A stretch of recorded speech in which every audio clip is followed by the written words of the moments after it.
Greetings, everybody, and welcome to another edition of AUHSD Future Talks. I'm your host, Michael Matsuda, the superintendent of the Anaheim Union High School District, and been, as our 7,500 pod listeners know, this show is dedicated to the future of education, which really is all about now and all about how does education affect our students and especially our marginalized students in society. And we've had amazing guests over the last year and a half.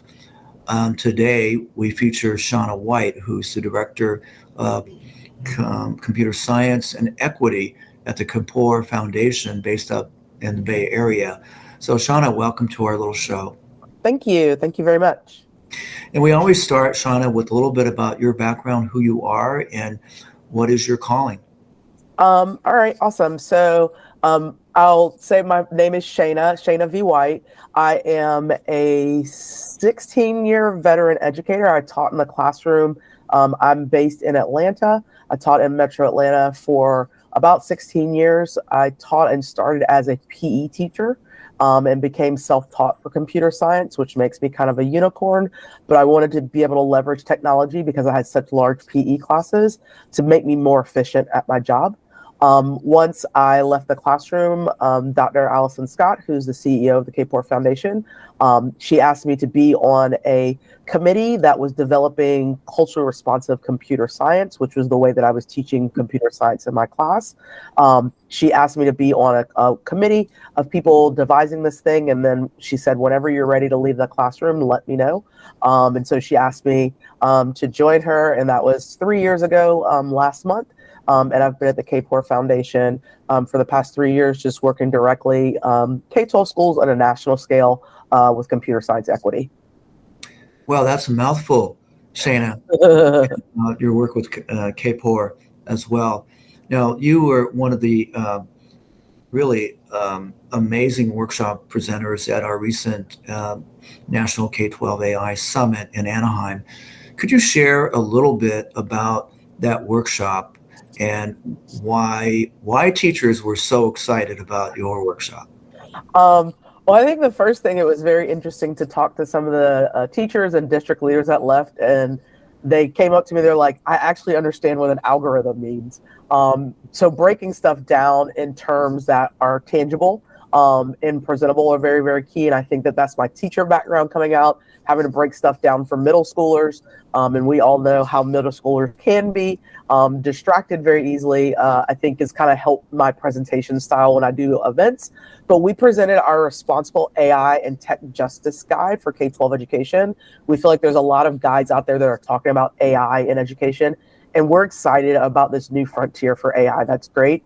But we want people to kind of take a little bit of a pause and say, okay, but are we considering some of the harmful things that AI can and has done to marginalized populations? So if we are already still trying to tackle the issue of equity in computer science, we're also sitting there and saying, okay, well, we haven't tackled that yet.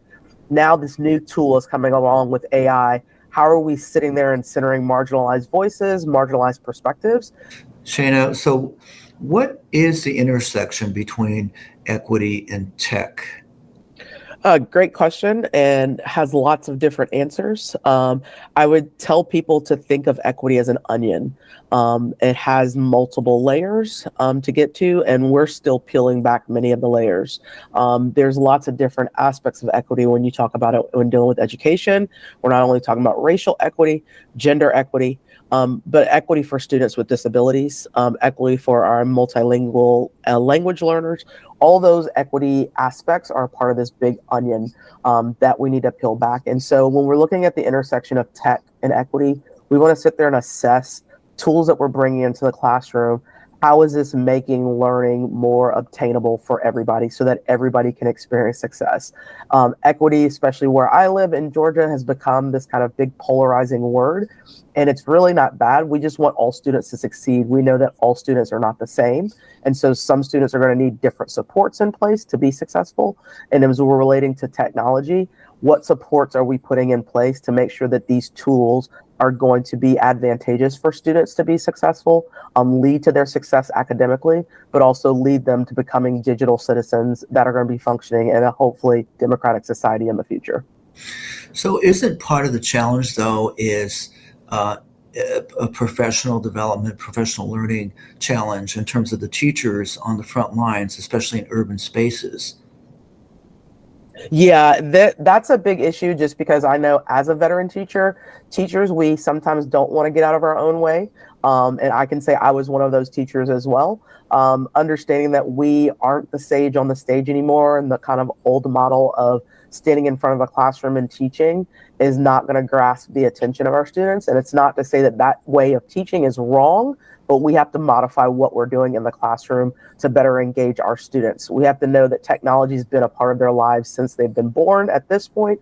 And so how can we leverage that to make sure that we're using that in our classrooms to make sure to make our learning more engaging, more that captures their attention and also makes them more critical in understanding how things work around them and wanting to problem solve and work collaboratively as well. So the Kapor Foundation has really underscored this equity gap in terms by gender and by race. Obviously, well, it's obvious now that you come out with statistics about just the underrepresentation of young women as well as BIPOC folks of color in the computer science arena. What has been most effective in terms of addressing that gap? Because you're talking about what's going on inside the schools and the assumptions that people have about other students, but also students about themselves. Where are you seeing some movement? I see some movement in three of our ecosystem cities that we're working in. We're working in Oakland, we're working in Detroit, we're working in Atlanta. And I think the big thing that a lot of people don't get right about education is education moves at its own pace. And this new AI in education is literally moved at warp speed. And we're not ready in education necessarily to take on the full gamut of AI. The same thing with computer science equity. So I think understanding meeting schools where they are, understanding what the community needs, and I think working with the community is key. A lot of times people will sit there and say, well, I have this idea or I have this tool, and they come into educational settings rather than saying, how can I work along collaboratively with you in this educational setting? Teachers, students, caregivers, parents, community members that care about education. How can I work collaboratively to help this tool, this thing that I think is going to help learning? How can I work with you collaboratively to make this tool best work for you? So one of the things that I think is a challenge, and I think you just sort of answered that. You have to meet the schools and the teachers where they are. But what about students in terms of their own self persona about whether they can see themselves doing this type of tech work? Absolutely. I think Dr. Kimberly Bryant, who founded Girls Got Code, she made a really good point that people can be what they can't see. Because a lot of times you'll hear people say, well, you can't be what you can't see. And she says, yeah, people can be what they can't see. That's what disruptors do. And so that's what I kind of see my job and other people like yourself and other people that work in schools to sit there and say, yeah, I know that you might not see somebody who has the same identity markers that you have in tech force, but you can be that person. So finding ways to empower kids to help them understand their identities are not from a deficit lens, but their identities mean something, they're powerful and impactful, and they shape their experiences as a human being. And I think the other big thing just with students is treating them as full human beings. I think a lot of times students get lost in the educational grind as data points, and truly making an effort to make sure that we're treating all students as full human beings is really, really key, because once they see that you respect and recognize them as a person, a lot of times what you get out of students is literally 10, 30, 40 times better, just because they feel that they are recognized and respected as a full human being. One of the buzz that your workshop created was about the sort of cultural lens in terms of the the curriculum. Like if you look at like they're bringing these tools into ethics study spaces. Could you share more about that? Yeah, absolutely. So at the Kapor Foundation, we created the Culture Responsive Sustaining Framework for Computer Science. And that was launched in 2021.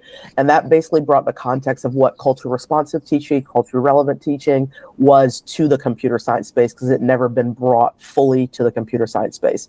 So once we finished that, we decided to sit there and say, okay, so what's the next step, or what's the next iteration in this process, is helping teachers understand what is culture responsive teaching in a computer science space, that a lot of times what they're doing is possibly computer science, and not letting that be the hindrance for them being able to be culture responsive. So teachers are very hesitant to say, I don't know computer science well enough to be able to teach it, to say, hey, you are already teaching this. It's just the terminology is a little bit different.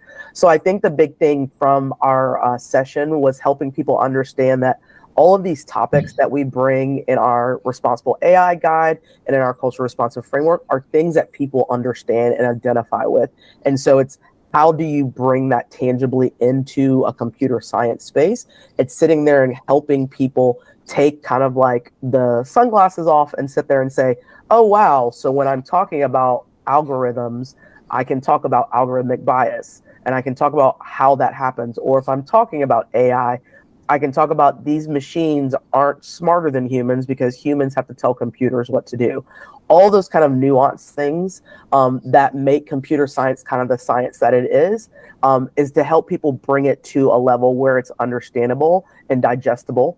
And I think when teachers and district leaders have that kind of lens on this stuff, it's not so like far out there that we can't obtain it and that we can't understand it. And I think that that's key to helping our students be able to understand it, is if we understand it. And then also the culture responsive piece is sitting there and saying, I see the identities in my classroom. I see the identities that maybe are not represented in my classroom. Maybe I have a homogenous classroom group, but I want to expose kids to all identities so that when they go out into the world, they're not struck or starstruck or just suddenly struck by this idea of, wow, there are people that are not like me that are navigating the world too. So understanding just the intersections of various identities as well within computer science, and how that basically shapes our world, but how understanding that can also help impact our society in the future. So you had mentioned a term, algorithmic bias. What is that, and how prevalent is that in this emerging field of AI? Awesome. So algorithmic bias is basically, algorithm is just basically, an easy way to explain it is a set of steps, or just, as I tell some people, a recipe to do something. So it's what you tell a computer as far as its set of steps that you want it to complete. Algorithmic bias takes in, because all humans have bias, takes in how those steps that I make for somebody to do something, or the computer to do something, my method is going to be different than your method, because our identity markers are different than maybe a white man's method, different than any other person who has different identity markers. So bias comes in is when I sit there and I don't consider other identity markers in completing the series of steps. So let's say hypothetically, I want to give you a map, and that was one of the things I did in our session. I gave them a map and I said, I need you to get this person from point A to point B. A lot of people just jumped in and started, drawing an algorithm, turn right, turn left, turn, etc. And I said, algorithmic bias comes in to say, did I consider, is this person blind? Does this person have access to a car? Is this at night? Is there, like, let's say this person has a dog allergy and there's a dog like groomer right on this pathway, so I'm gonna have to make them go a different way. So thinking about all of the different things that could possibly happen before I give people a series of steps is kind of that comprehension of algorithmic bias, to sit there and say, yeah, there are multiple ways to do this. And when I'm creating my algorithm, I'm thinking of the multiple ways that somebody might be able to do this and how they might be hampered by the steps that I'm thinking of. So what would be extreme examples of that in terms of why should public school officials be vigilant? So it happens in society all the time. One big one that Dr. Ruha Benjamin mentioned was loan applications. Banks took names that they did not recognize as Eurocentric names and made an assumption about people's credit scores based on those names.